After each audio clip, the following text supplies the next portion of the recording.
Hi, my name is Paul Lawver. I'm with the Uline Corporation, and I'm here at Apt Appliance in the Chicago market. And today we're going to talk about tips and tricks for the Uline Clear Ice Machine. First, we're going to cover, in this scenario here, I'm showing an integrated panel-ready model, but this will be true for the stainless steel or the panel-ready model. If you reverse the door swing, because you want your hinge on the left-hand side, we're not going to actually do that at the moment. But one of the tips that you need to do is take the gaskets and remove them, because this top side of the door is now going to become the bottom of the door. So you have to remove this top gasket, slide up the filler strips, slide them up. This is before you actually reverse the door swing. Slide those back in. There's actually 2 additional pieces across the bottom.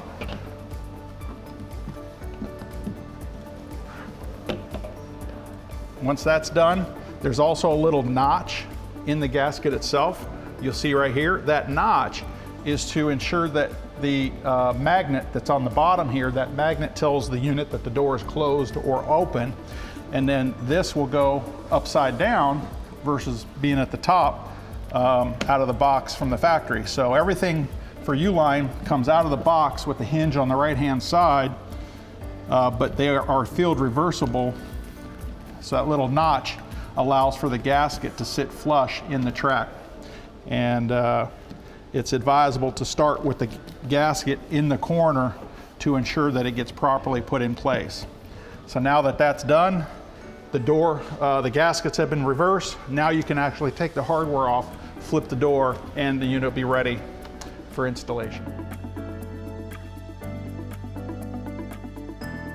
So you're going to take a Phillips screwdriver and just remove the 2 screws that are holding this front panel on. Remove that, and you'll see behind in this area here, this is your water valve, and this is what your water line has to be connected to. To get the water line to this water valve, what you're going to want to do is run the water line above this fin and tube condenser that we have inside, and that is a condenser that needs to be vacuumed every 6 months or so.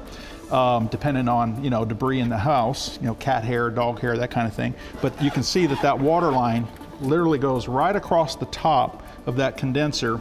So you have to feed it in from the back, across the top of the condenser, and it's a standard 1/4 inch water line feed, and it just screws on right to the water valve, just like that, right there. You want to snug it tight, not over tighten it.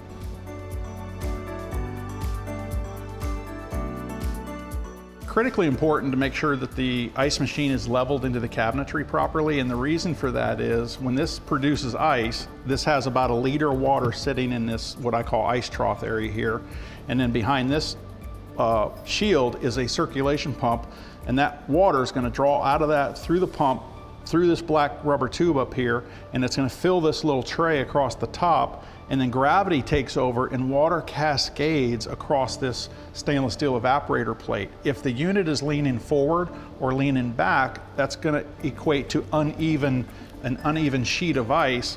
So you're going to have heavier ice in the back, lighter ice in the front, for example. So it's critical that it be leveled so you have one even sheet of clear ice that drops into the bin.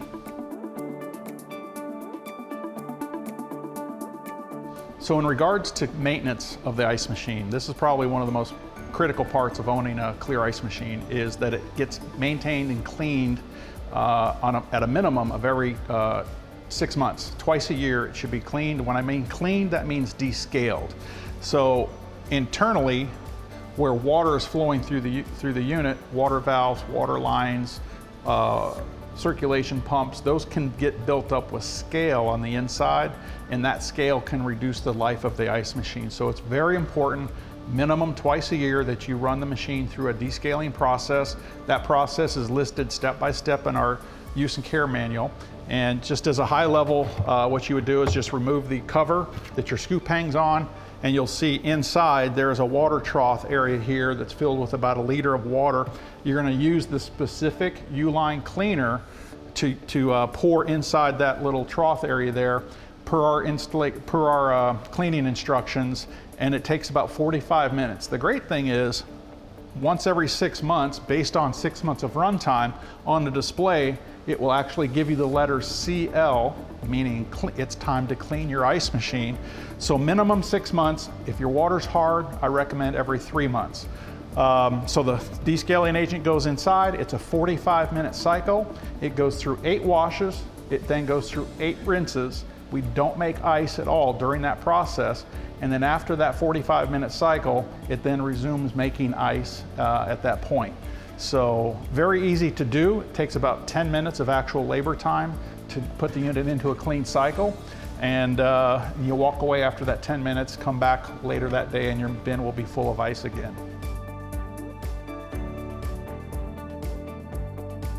So one of the finer things about the Uline Clear Ice Cube is that we have a feature called You Choose Ice Density.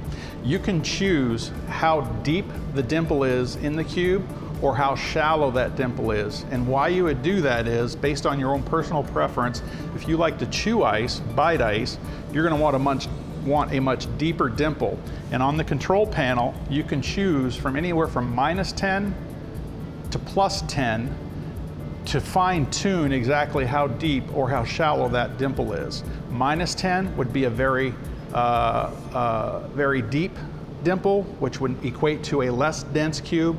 +10 is going to be a very shallow dimple and very full. A very full cube is ideal for scotches, whiskeys, even Coca-Colas and iced teas if you like that larger cube that doesn't melt as fast. But if you're an ice chewer, then you're going to want to set that down to a -5, -6, somewhere in that area to allow yourself to bite into the ice.